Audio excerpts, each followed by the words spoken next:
Okay guys, I'm replacing a packing on a backhoe case 580 Super E. Picked up this backhoe from a friend and a bunch of the cylinders are leaking. It's been sitting for a while. I did the right side and figured before I start moving too much fluid into it and around the system, I'm going to do the other side. I have propped up the bucket to take all the weight off of the hydraulics, release the hydraulic pressure with the lever. Everything's shut off. This cylinder's mostly empty because most of the fluid has been drained out when I took it apart, and the reservoir is just about bone dry. I tried to raise it up after I put it back together and there wasn't enough fluid in the reservoir. So it does have the loader support brace on it. It was on the other side and I moved it to this side so I would have a backup. You can also see I got a floor jack with a timber, and so I got two means of support there in case the jack starts to leak down. I got the brace here. So on this side, I've seen people do these and have trouble holding the ramrod while they're trying to get the nut off the bottom of this. I talked to a neighbor that has one and he said the easiest way is to just put the rod back into the machine. That way you have a means of holding it while you take this bolt off. The other side, I didn't have a half drive socket to remove it. I borrowed one from a neighbor. It was a 3/4 drive, so I put an adapter on so it would fit my 1/2-inch drive impact. I have since picked up a set of these sockets that are 1/2-inch drive on Amazon. This is a 1.5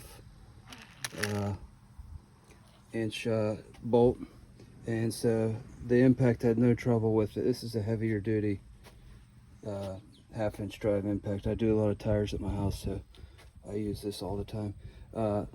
So got the bolt out, took the piston off, and I also took the gland nut off. So that's where we are on this one.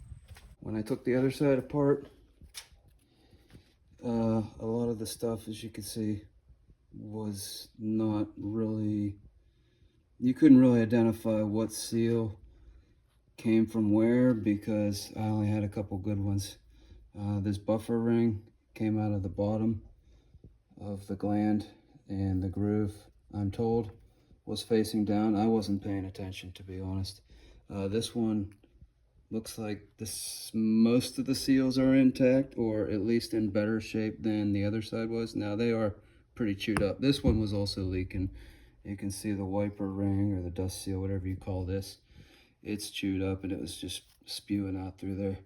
So I wanted to make this video because the kit I ordered does not come with seals that are an exact replacement. They've changed the seals, and so some of the videos I've seen show different seals being used, and I was trying to find a video that had the seals that I received when I ordered. Now I ordered two of these kits, one from Amazon, one from eBay. They were both exactly the same.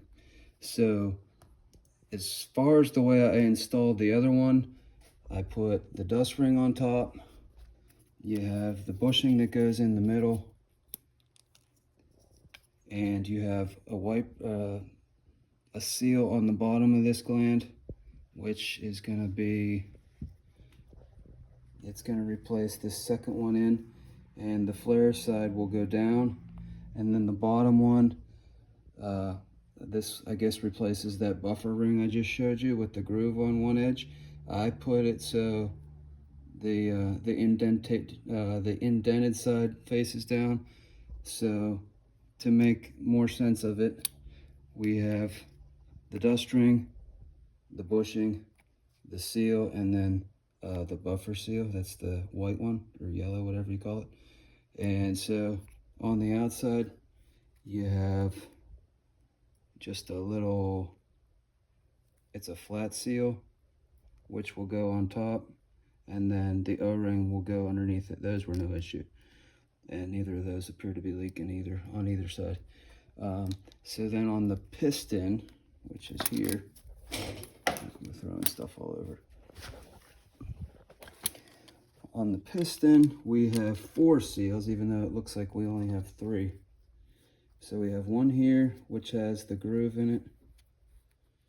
One here also has the groove. I offset those on the previous side.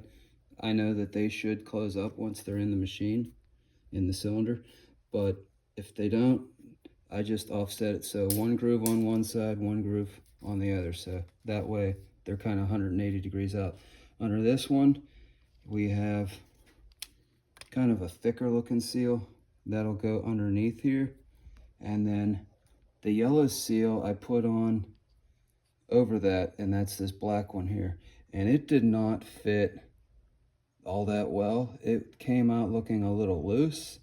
And so I put everything together and tightened it up, and we'll see what happens when I put pressure to it. I think it's going to be okay. It went into the machine okay, but it was definitely sticking out more than this existing seal here.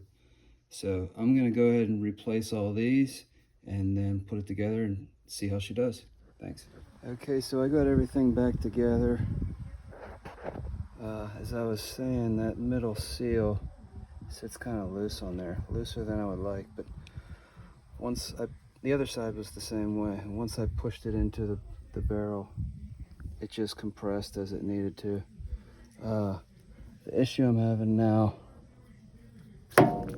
is that barrel is full of oil. So putting the gland all the way down to the bolt and against the piston, I got the spacing on the top and bottom seal 180 degrees out, give or take. So hopefully I don't lose too much oil and there's no leaks.